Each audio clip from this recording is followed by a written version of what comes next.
السلام علیکم ویورز۔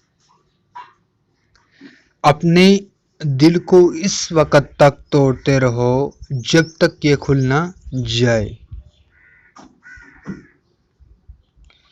اپنی آواز کی بجائے اپنے دلائل بلند کریں۔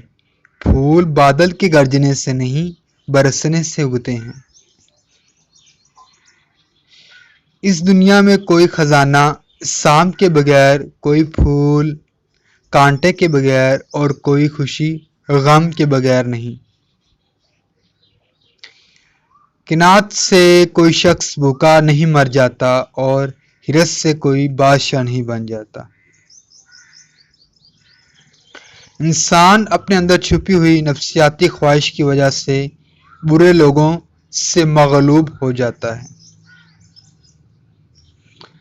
اگر میرا علم مجھے انسان سے محبت کرنا نہ سکھاتا تو ایک جاہل مجھ سے 1000 درجے بہتر ہے۔